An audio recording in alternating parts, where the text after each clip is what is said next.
isahluko ngamashumi amabili anesithathu sifumane kula verse ka-43 inhloko ndaba bethelelwa emnqamlezweni efundeka ngoluhlobo uYesu wathi kuye inene ndithi kuwe namhlanje ndiyakuba nami eparadesi.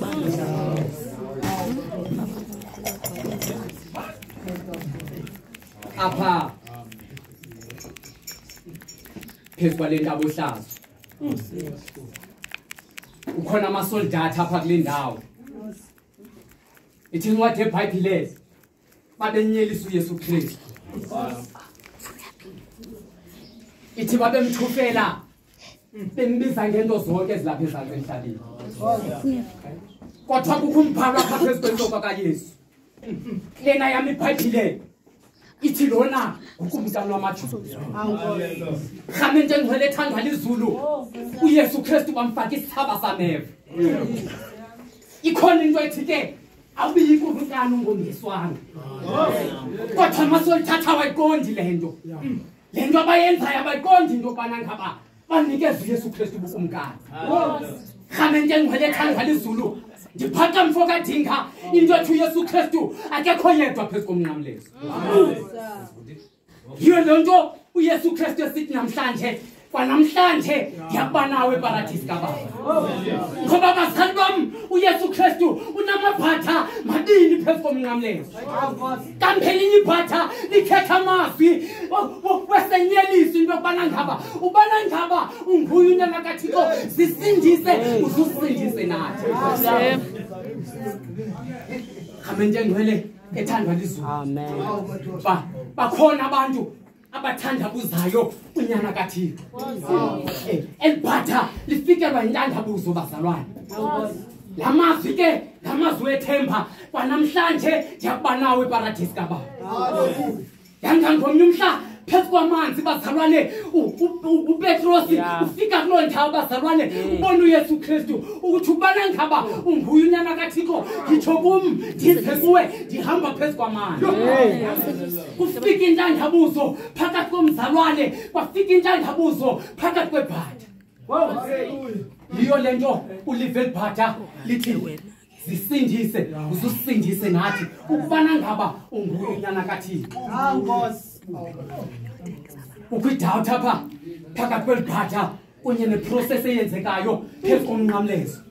kodwa ndivinto ethi kukho ibhatha lesibini elamphendulayo lathi awumoyiki na wena uThixo ngoba thina silapha kule ndawo sonile kambe sigwetyelwe ngokufanelekileyo kanti ukhona omnye oyiqondayo into yokubana ngaba silapha nje thina sigwetywa ngokufanelekileyo kodwa lona uphakathi kwethu uphakathi lendawo ngunyana kaThixo kangakanasono kodwa ngoba bekumele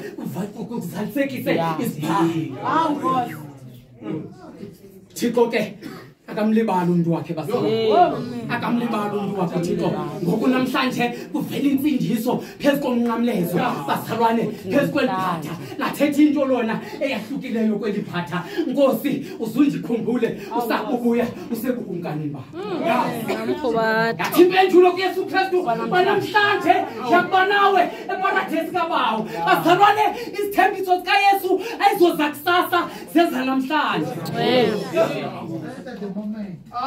khamente ngcwele ethandwa lizulu satsho nathi safumana insindiso bazalwane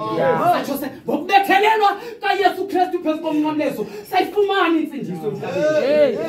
kubukani bazalwane ngokukumkani bamazulu sekufutshane